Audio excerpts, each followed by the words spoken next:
نحمده ونستعينه ونستغفره ونعوذ بالله من شرور أنفسنا دیوانما مطلع خورشید سقاش سینہ سوزان ما بلغ العلا بکماله کشف الدجى بجماله حسنت جميع خصاله صلوا عليه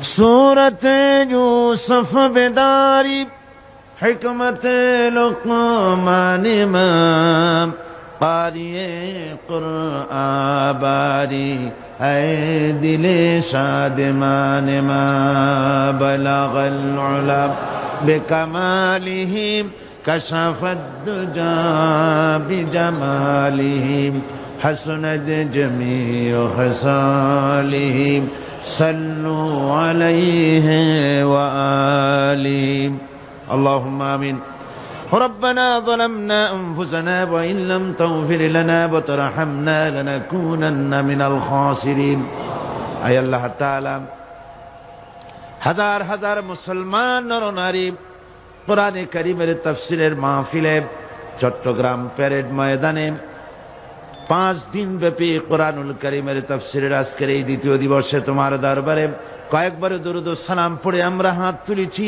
মেহেরবানি করে দরুদ ও সালাম টুকুন সোনার মদিনায় নবী পাকের রওজা মোবারকে পৌঁছে দাও। হায় আল্লাহ তাআলা, এই মাহফিলের আয়োজন যারা করেছেন আর শোনার জন্য যারা এসেছেন, কিয়ামতের দিন মুসিবতের সময় এ মাহফিল সকলের জন্য নাজাতের জরিয়া বানিয়ে দাও আল্লাহ। या रब करम तू अगर करे वो बात दे जुबां को जो दिल पर असर करे।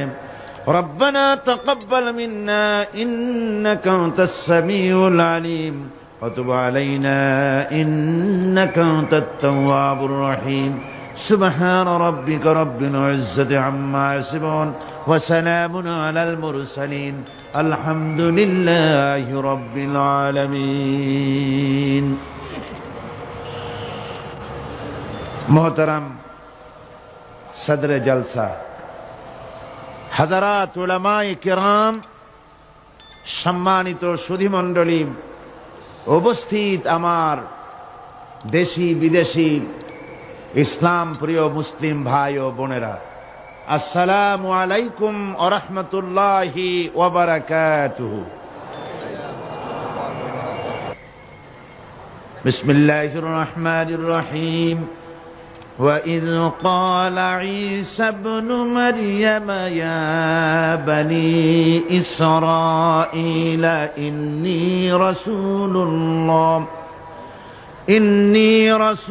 اللَّهِ إِلَيْكُمْ مُصَدِّقًا لِمَا بَيْنَ يَدَيَّ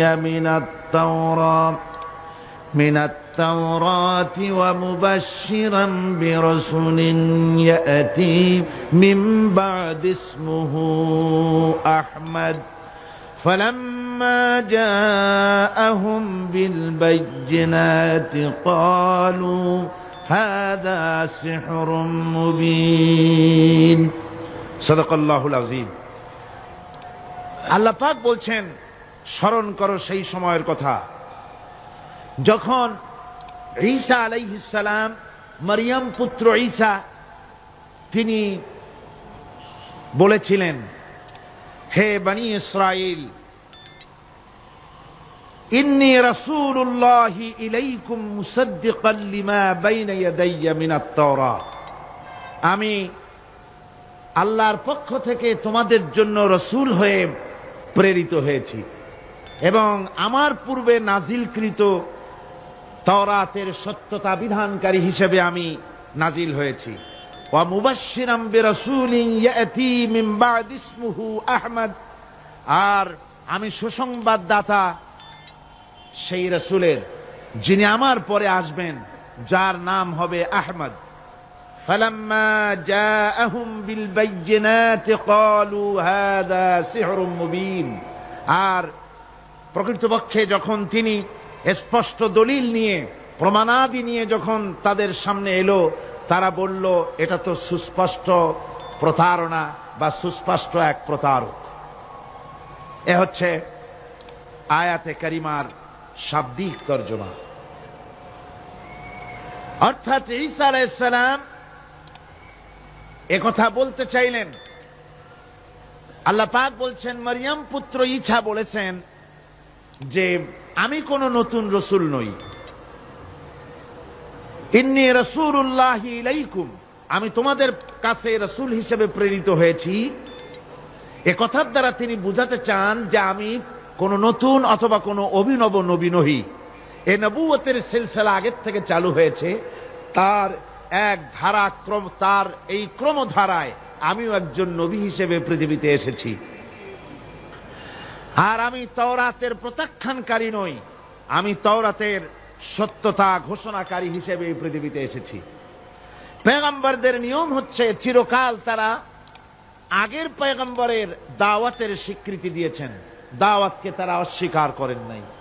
আগের পয়গম্বরের দাওয়াতকে তারা স্বীকৃতি দিয়েছেন, বলেছেন।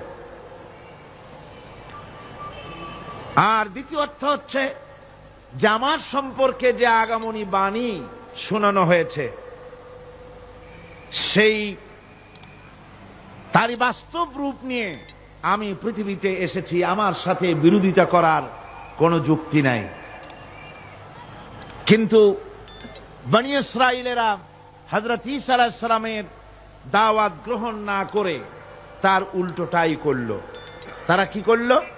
তারা হযরত ঈসা আলাইহিস সালামকে আল্লাহর পুত্র বানিয়ে ছাড়লো। হযরত ঈসা বললেন আমি হচ্ছে আল্লাহর রাসূল, আর তারা বানালো আল্লাহর ছেলে। নাউযুবিল্লাহি মিন যালিক। কোরআনে কারীমে রব্বুল আলামিন বলেন, নাসারারা বলছে ওয়াকালাতিন নাসারাল মাসীহ ইবনুল্লাহ, মাসীহ হচ্ছে আল্লাহর পুত্র। সবাই বলুন নাউযুবিল্লাহ। ওরা একদিকে ঈসা আলাইহিস সালামকে আল্লাহর পুত্র বানালো, আবার অন্যদিকে তারা মাসীহকে শুধু আল্লাহর পুত্র নয়, তারা আবার তাদের একটি দল হযরত ঈসা আলাইহিস সালামকে সরাসরি তাকে আল্লাহই বানিয়ে ফেললো। কোরআনে কারীমে রব্বুল আলামিন বলছেন, লাকাদ কাফারাল্লাযীনা ক্বালু ইন্নাল্লাহু হুয়াল মাসীহু ইবনু মারইয়াম وقال المسيح يا بني إسرائيل اعبدوا الله ربي وربكم। হযরত ঈসা আলাইহিস সালাম তিনি ঘোষণা করেছেন, মারইয়াম পুত্র হযরত ঈসা বলেছেন যে আল্লাহ পাক বলছেন যে কাফেররা এই তারাই কুফরি করেছে যারা ঈসা আলাইহিস সালামকে বলেছে আল্লাহ। অথচ ঈসা আলাইহিস সালাম বলেছেন উবুদুল্লাহ রাব্বি ওয়া রাব্বিকুম। হযরত ঈসা বলেছেন যে সেই আল্লাহর গোলামি করো, সেই আল্লাহর দাসত্ব করো যিনি তোমাদেরও রব এবং আমাদেরও রব, যিনি আমারও আল্লাহ এবং তোমাদেরও আল্লাহ। সেই আল্লাহ পাকের গোলামি জীবনের সকল ক্ষেত্রে করো, এ কথা বলে দিয়েছেন হযরত ঈসা আলাইহিস সালাম। এরপরে হযরত ঈসা এরপরে ঘোষণা করেছেন ওয়া মুবাশশিরাম বিরাসূলিন ইয়াতি মিন বা'দ ইসমুহু আহমদ, এবং আমি সুসংবাদ দাতা সেই রাসূলের যিনি আমার পরে আসবেন, আর তার নাম হবে আহমদ। এই আয়াতটি কোরআনে কারীমের এটি একটি গুরুত্বপূর্ণ আয়াত, এবং এই আয়াত দিয়ে ইসলাম বিরোধীরা নানান ধরনের সন্দেহের সৃষ্টি করেছে এবং বিতর্কের সৃষ্টি করেছে পৃথিবীতে। এই আয়াতে কারিমে, কোরআনে কারিমের এই আয়াতে রাসূল পাক সাল্লাল্লাহু আলাইহি ওয়াসাল্লামকে আহমদ বলা হয়েছে, হুজুরের নাম আহমদ হিসেবে ঘোষণা করা হয়েছে।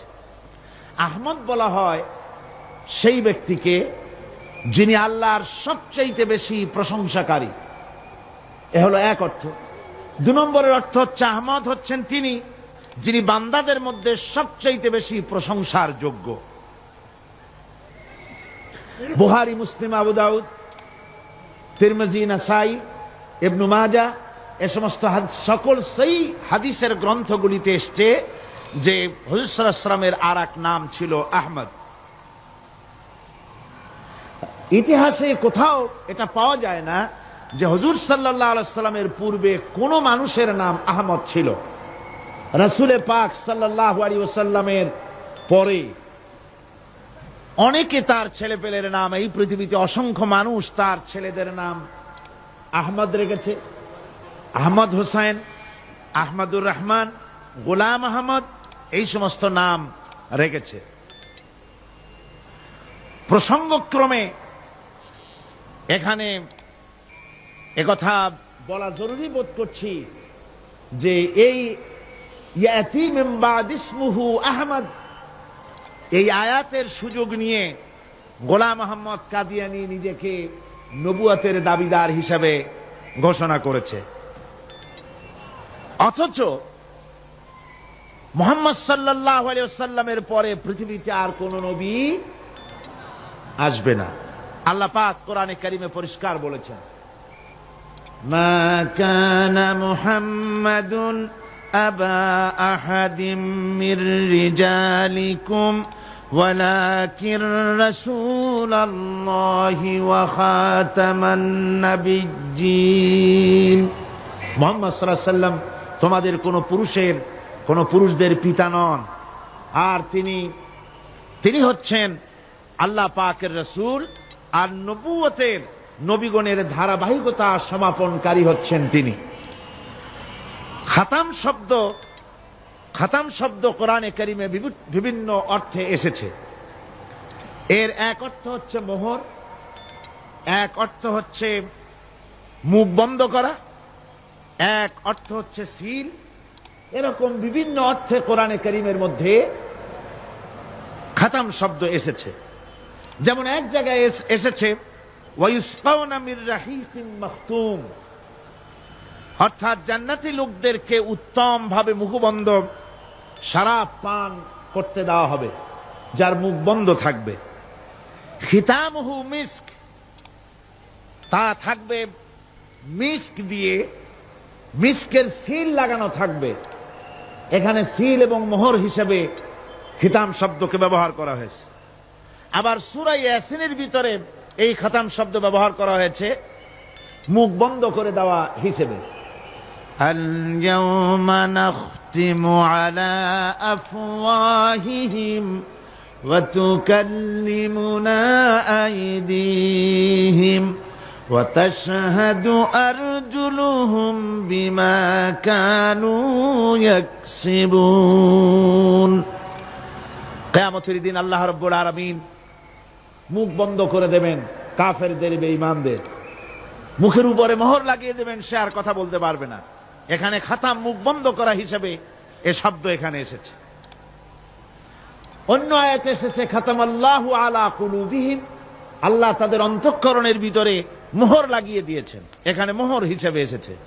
আর মা কানা মুহাম্মাদুন আবা আহাদিম মির রিজালিকুম ওয়ালাকিন রাসূলুল্লাহি ওয়া খাতামান নাবিয়্যিন, এখানে খাতাম শব্দ এসেছে সমাপনকারী হিসাবে, অর্থাৎ নবুয়তের যে ক্রমধারা চলে আসছিল হযরত আদম আলাইহিস সালাম থেকে, সেই নবুয়তের ক্রমধারা মুহাম্মদ সাল্লাল্লাহু আলাইহি ওয়াসাল্লামকে দিয়ে সমাপন করা হয়েছে। হুজুরের পরে পৃথিবীতে আর কোন নবী আসবেন না, পরিষ্কার কথা। হুজুর সাল্লাল্লাহু আলাইহি ওয়াসাল্লাম বলেছেন, তিনি বলেছেন যে একটা বিল্ডিং, সেই ইমারতের একটা জায়গায় একটা ইট নাই। এই অবস্থায় লোকেরা বিল্ডিং এর সৌন্দর্য বর্ণনা করতেছে, তারপরে বলতে গিয়ে বলছে এইখানে যদি ইটটা পরিপূর্ণ হতো তাহলে এই বিল্ডিং এর সৌন্দর্য বাড়তো। হুজুর সাল্লাল্লাহু আলাইহি ওয়াসাল্লাম বলছেন নবুয়তের ইমারতের সেই ইটখানা, শেষ ইটখানা আমি, যে আমাকে দিয়ে নবুয়তের ইমারতকে আল্লাহ পাক পরিপূর্ণ করে দিয়েছেন। সুতরাং আমার পরে আর কোন নবী আসবে না। কাজী গোলাম আহমদ সহ দুনিয়াতে যত লোক রাসূলের পরে নবুয়তের দাবি করেছে সবগুলি মিথ্যা, সবগুলি কি? সবগুলি কাযযাব, মিথ্যেবাদী। এই পৃথিবীতে নবী আসার কারণ তিনটা হতে পারে। নবী আসার জন্য যত কারণ আমরা লক্ষ্য করেছি তার মধ্যে তিনটি কারণ প্রধান। প্রথম কারণ হচ্ছে, এক, প্রথম নবীর শিক্ষা বিলুপ্ত হয়ে গেছে, নতুন করে সেই শিক্ষা পেশ করার প্রয়োজন, তাই নতুন একজন নবীর দরকার। আপনারা বলেন রাসূল পাক সাল্লাল্লাহু আলাইহি ওয়াসাল্লামের কোন হেদায়েত, তার কোন শিক্ষা বিলুপ্ত হয়েছে? তার একটি বাণীও কি পৃথিবী থেকে মুছে গিয়েছে? একটি বাণীও মুছে যায়নি, একটা কথাও দুনিয়া থেকে মুছে যায়নি। সুতরাং নতুন নবীর কোনো প্রয়োজন নাই। দুই নম্বরে, প্রথম নবীর শিক্ষা বিশেষ এক জাতির জন্য ছিল, অন্যান্য জাতির জন্য তার শিক্ষা নাই। এই জন্য অন্যান্য জাতির উদ্দেশ্যে নতুন একজন পয়গম্বরের প্রয়োজন। আপনারা বলুন, রাসূল পাক সাল্লাল্লাহু আলাইহি ওয়াসাল্লামের শিক্ষা শুধু মুসলমানের জন্য না তাম পৃথিবীর মানুষের জন্য? সুতরাং দ্বিতীয় কারণও প্রয়োজন হলো না পৃথিবীতে নবী আসা। তৃতীয় কারণ হচ্ছে, নবীর শিক্ষা এই পৃথিবী থেকে রাসূল পাক সাল্লাল্লাহু আলাইহি ওয়াসাল্লামের শিক্ষা পরিপূর্ণভাবে তিনি দুনিয়ার মানুষের সামনে দিয়েছেন। তার শিক্ষা অপূর্ণ নয়, শিক্ষাও পূর্ণাঙ্গ। কাজেই পূর্ণাঙ্গ এই শিক্ষাকে আবার ঝালাই করার জন্য নতুন কোন নবী এই পৃথিবীতে আগমনের কোনো প্রয়োজন নাই।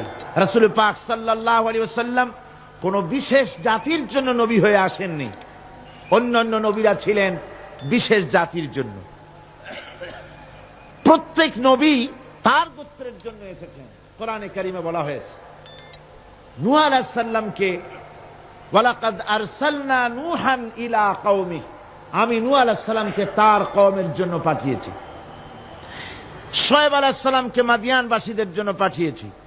কিন্তু হুজুর সম্পর্কে কথা বলা হয়নি যে আমি মুহাম্মদ সাল্লাল্লাহু আলাইহি ওয়াসাল্লামকে এই পৃথিবীতে কুরাইশদের জন্য পাঠিয়েছি, এমন কথা বলা হয়েছে?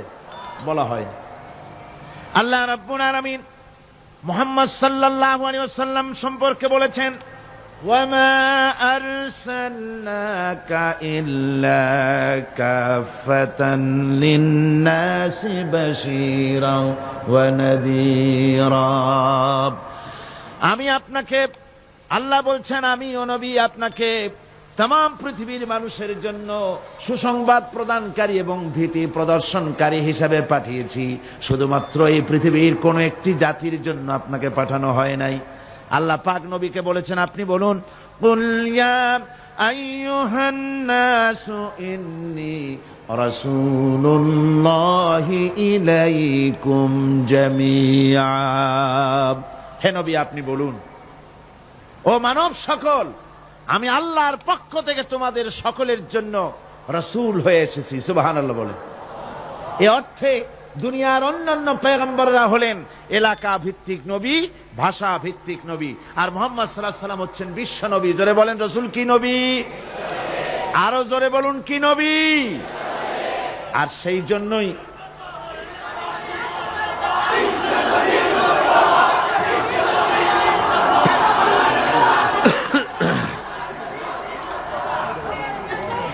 আমার ভাইয়েরা, অন্য আয়াতে আল্লাহ পাক বলছেন, তাবারাকাল্লাযী নাযালাল ফুরকানা আলা আবদিহি লিয়াকুনা লিল আলামিনা নাযীরা।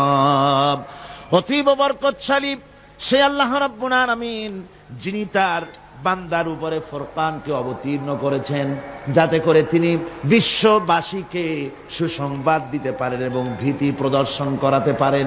রাসূলকে তার বান্দার উপরে ফুরকান অবতীর্ণ করেছেন। বান্দাকে মুহাম্মদ সাল্লাল্লাহু আলাইহি ওয়াসাল্লাম, বান্দাকে মুহাম্মদ সাল্লাল্লাহু আলাইহি ওয়াসাল্লাম, তার উপরে কোরআন অবতীর্ণ করা হয়েছে। কি কারণে?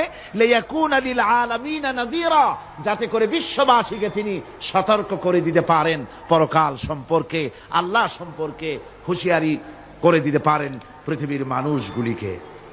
এরপরে অন্য আয়াতে আল্লাহ পাক রাসূলকে বলছেন, ওয়ামা আরসালনাকা ইল্লা রাহমাতান লিল আলামিন। নবী হে, আমি আপনাকে সমগ্র সৃষ্টি জগতের জন্য আমি আপনাকে করুণার মূর্ত প্রতীক করে পাঠিয়েছি। সুবহানাল্লাহ। আপনি করুণার মূর্ত প্রতীক, সমস্ত সৃষ্টি জগতের জন্য আমি আপনাকে আমার দয়া হিসাবে, করুণা হিসাবে পাঠিয়েছি। হুজুর সাল্লাল্লাহু আলাইহি ওয়াসাল্লাম বলেছেন, বুইসতু ইলাল আহমারি ওয়াল আসওয়াদ, আমি সাদা কালো জাতি ধর্ম বর্ণ বিশেষে সকলের জন্য আমি নবী হিসাবে এসেছি। হুজুর আলো বলেছেন, কানান নবিয়্যু ইউবাসু ইলা কওমিহি খাসসা ওয়া বুইসতু ইলান নাসি আম্মা।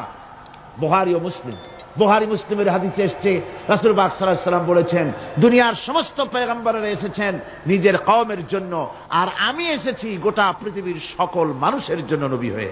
সুবহানাল্লাহি ওয়া বিহামদিহি। সুতরাং মুহাম্মদ সাল্লাল্লাহু আলাইহি ওয়াসাল্লাম হচ্ছেন বিশ্বনবী, তারপরে আর কোন নবী এই পৃথিবীতে আসবে না। আর কোন নবী আসবেন? এই পৃথিবীতে আর কোন নবী আসবেন না। হুজুর সাল্লাল্লাহু আলাইহি ওয়াসাল্লাম অন্য হাদিসে বলেছেন, তিরমিজি শরীফের হাদিসে এটা এসেছে, ক্বালা রাসূলুল্লাহ সাল্লাল্লাহু আলাইহি ওয়াসাল্লাম আন্না রিসালাতা ওয়ান নবুওয়া কাদ ইনকাতাত ফালা রাসূলা বাদি ওয়ালা নবুওয়া। রিসালাতের সিলসিলা কাট অফ হয়ে গিয়েছে, আমার পরে আর কোন নবী আসবে না, আমার পরে আর কোন রাসূল আসবে না। বাইহাকী শরীফের হাদিসে এসেছে, রাসূল পাক সাল্লাল্লাহু আলাইহি ওয়াসাল্লাম বলেছেন, লা নবিয়্যা বাদি ওয়ালা উম্মাতা বাদি, আমার পরে কোন নবীও আসবে না, আমার পরে কোন উম্মতও আসবে না। আমি শেষ নবী আর আমার উম্মত শেষ উম্মত। নতুন করে কোন উম্মত, নতুন করে কোন নবীও আসবে না, নতুন করে কোন উম্মতও আসবে না। অথচ কাদিয়ানীরা দাবি করে গোলাম মুহাম্মদ নাকি তাদের উম্মতি নবী। কয় যে এমনি আমরা অন্য কোন নবী টবি বলি না, আমরা বলি গোলাম মুহাম্মদকে উম্মতি নবী। রাসূল পাক সাল্লাল্লাহু আলাইহি ওয়াসাল্লাম পরিষ্কার বলেছেন, আমার পরে রাসূল নবী উম্মত কিছুই আসবে না, আমি শেষ পয়গম্বর আর আমার উম্মতি হচ্ছে শেষ উম্মত। আমার ভাইয়েরা, রাসূল পাক সাল্লাল্লাহু আলাইহি ওয়াসাল্লাম বলেছেন যে আমার পরে 30 জন লোক মিথ্যেবাদী, তারা নবুয়তের দাবি করবে। কতজন? 30 জন মিথ্যেবাদী, তারা নবুয়তের দাবি করবে। হুজুর বলেছেন আমার পরে নবী আসবে না। কোরআনে কারীমের মধ্যে, কোরআনে কারীমের দলিলের পর, কোরআন এবং সুন্নাহর দলিলের পর সর্বশ্রেষ্ঠ গ্রহণযোগ্য দলিল হচ্ছে সাহাবায়ে কেরামদের ইজমা। এটা হলো 3 নম্বরের সবচেয়ে বড় দলিল। 1 নম্বরে মুসলমানদের দলিল হচ্ছে কোরআন। 1 নম্বরে দলিল কি? কোরআন। 2 নম্বরে কি? হাদিস। 3 নম্বরে সাহাবায়ে কেরামদের ইজমা। এটা হচ্ছে 3 নম্বরের দলিল। সমস্ত সাহাবায়ে কেরাম রিদওয়ানুল্লাহি তাআলা আলাইহিম আজমাইন, তারা একমত যে রাসূল পাক সাল্লাল্লাহু আলাইহি ওয়াসাল্লামের পরে যদি কেউ নবুয়তের দাবি করে তাহলে সে কাফের, আর তাকে হত্যা করা ওয়াজিব, তার বিরুদ্ধে লড়াই করা ওয়াজিব, জিহাদ করা ওয়াজিব। সাহাবায়ে কেরাম এই দাবি নিয়েই তারা রাসূলের যুগে একজন নবুয়তের দাবি করলো, তার নাম হচ্ছে মুসাইলামা কাজ্জাব। সে দাবি করলো, সে মনে করলো যে নবুয়ত হচ্ছে একটা ব্যবসা। মুহাম্মদ সাল্লাল্লাহু আলাইহি ওয়াসাল্লামের কিছু ছিল না, নবুয়তের দাবি করলো, গনিমতের মাল আসলো, টাকা পয়সা আসলো, তারপর রাজত্ব হয়ে গেল। এগুলো তো কম কথা না। তা আমিও যদি নবুয়তের দাবি করি তাহলে এরকমের একটা ব্যবসা আমিও করতে পারবো। এই চিন্তা ভাবনা করে নবুয়তের দাবি করে বসলো। নবুয়তের দাবি করে সে প্রচার করে বেড়াতে লাগলো আমি নবী। তারপর তার উম্মতেরা বলল যে আচ্ছা আপনি তো নবী বুঝলাম, তা মুহাম্মদ সাল্লাল্লাহু আলাইহি ওয়াসাল্লামের উপরে ওহী নাজিল হয়, আপনি তো কোনো নতুন ওহী আমাদের দিতে পারলেন না, কোনো সূরাও এ পর্যন্ত আসলো না। মুসাইলামা কাজ্জাব বলল, দেখো কেবল না নবী হলাম, একটু সময় দাও ওহী আসা। কিছুদিন পর বলল যে সূরা একটা এসে গেছে। বলে কি? সে সূরা কাউসারের একটা প্যারোডি তৈরি করলো।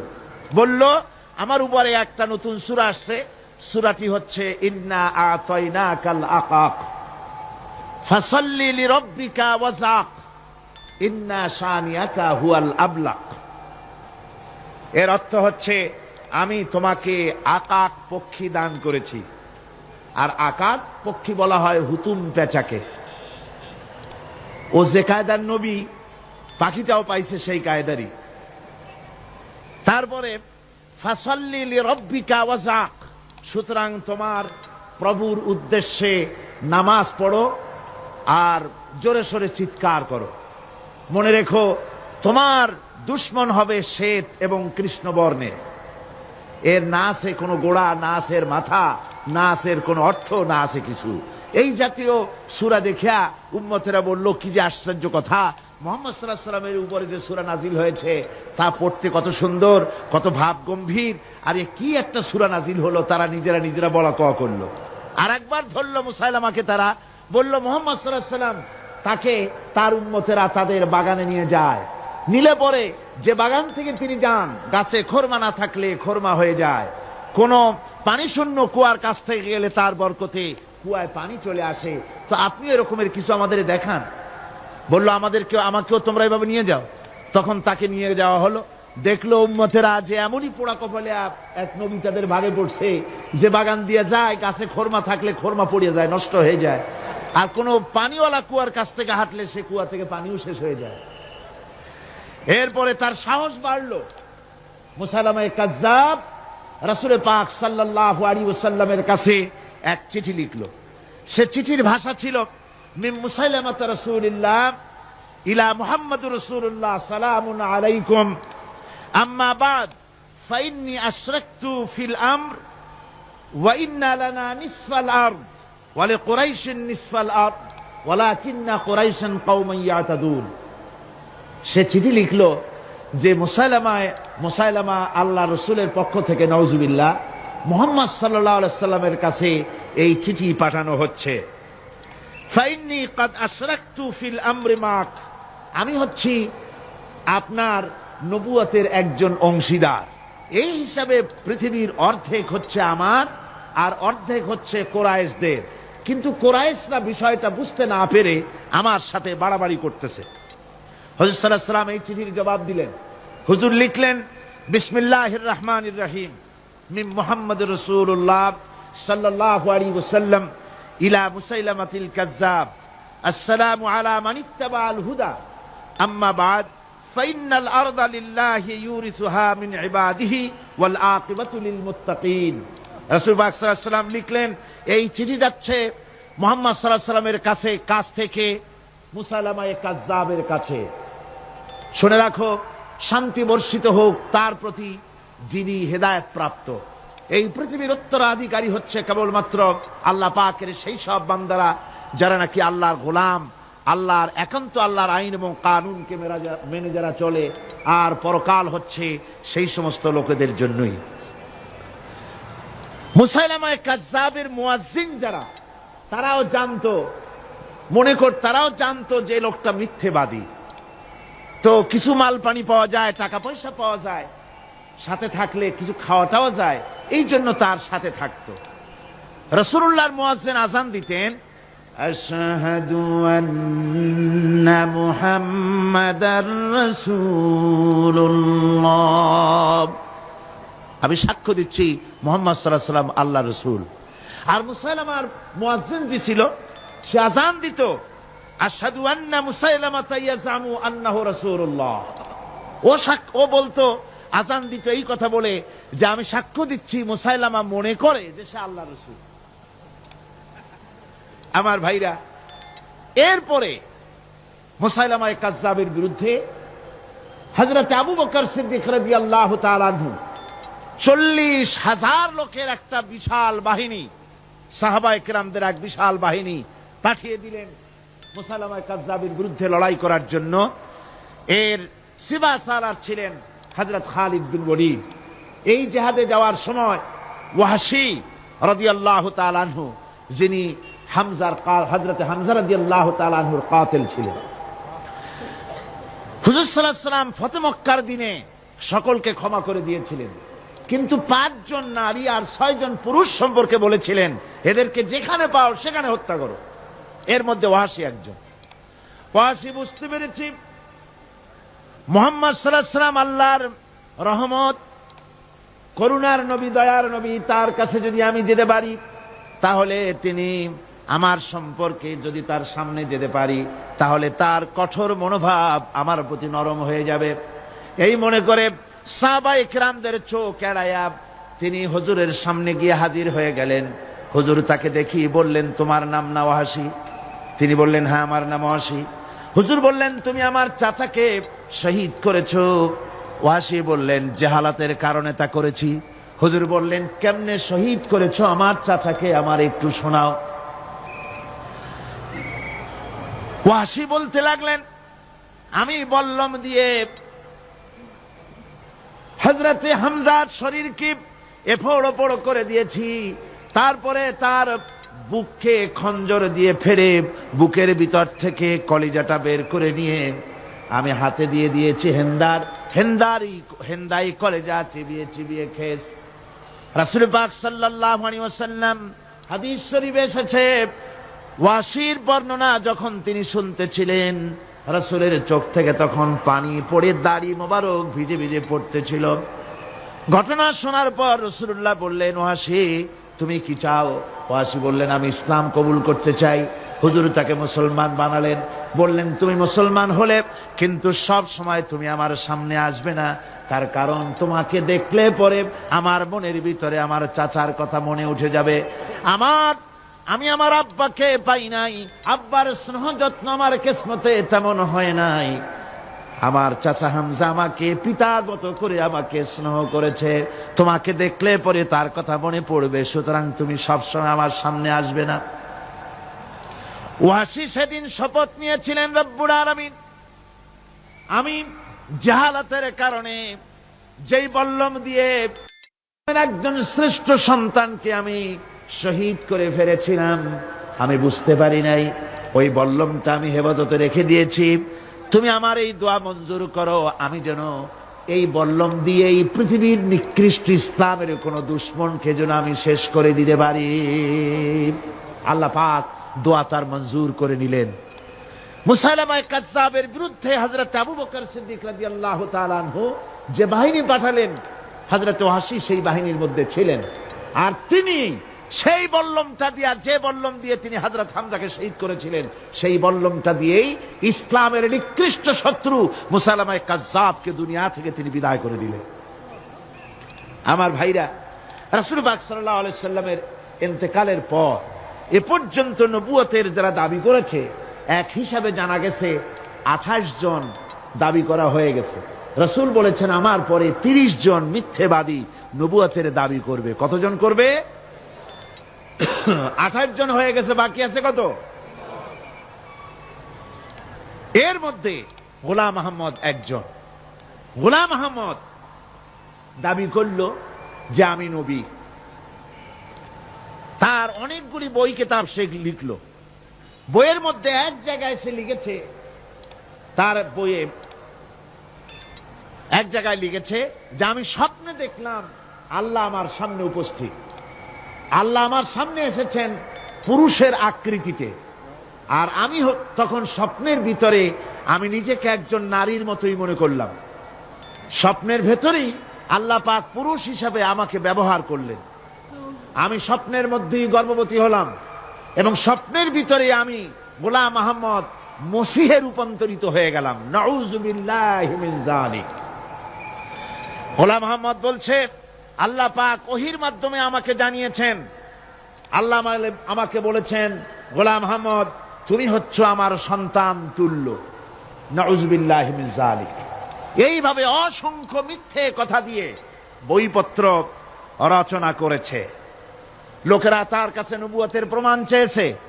আসলে শরীয়তের বিধান হচ্ছে, হুজুরের পরে যদি কেউ নবুয়তের দাবি করে, তাহলে তাকে সে নবী কিনা এর কোন প্রমাণ তার কাছে চাওয়াও জায়েজ নাই।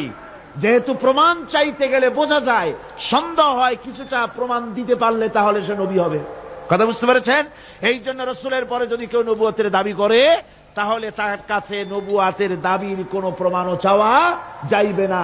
বিনা প্রমাণে রাসূলের পরে নবুয়তের দাবি যেই করবে সে কি হবে? জোরে বলেন, কি হবে? কাফের হয়ে যাবে। দুনিয়ার সমস্ত উলামা, সমস্ত মুহাদ্দিস, সমস্ত মুফাসসির, দুনিয়ার সমস্ত মুফতি সব একমত, কোনো দ্বিমত নাই, গোলাম আহমদ কাদিয়ানী কাফের।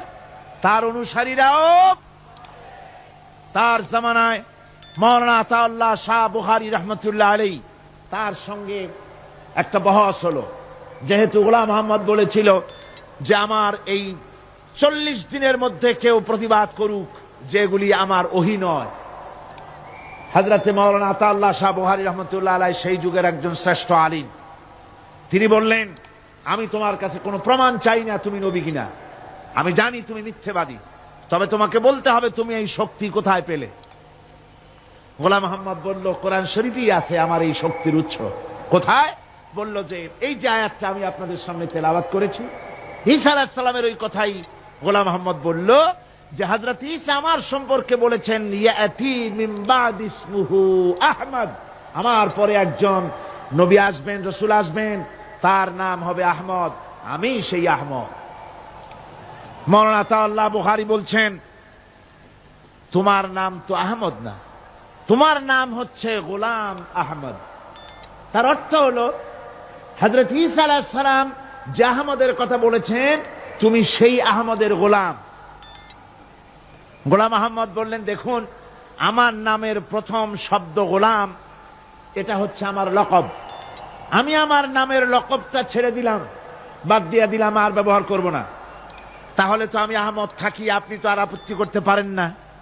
মাওলানা বুখারী বললেন, নামের প্রথম শব্দ বাদ দেওয়া যদি জায়েজ হয়, তাহলে তোমার ফতোয়া দিয়ে আমার নামের প্রথম শব্দ বাদ দিয়ে দিলাম।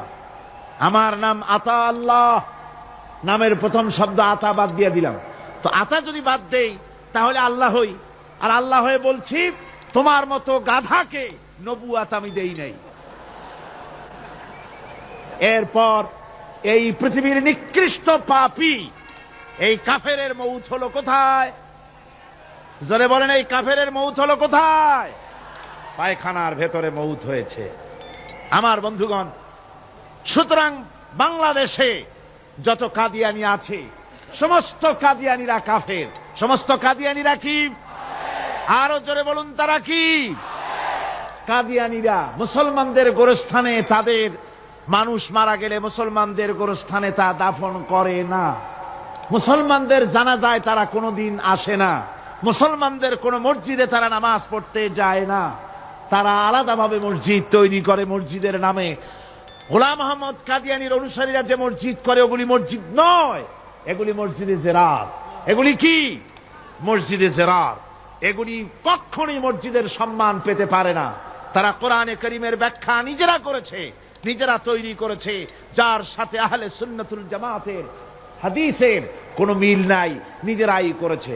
সুতরাং এই কাদিয়ানীদেরকে সৌদি আরবিয়া সহ মধ্যপ্রাচ্যের 18টি দেশ এবং পাকিস্তান সরকারও নন মুসলিম মাইনরিটি হিসাবে ঘোষণা করেছে।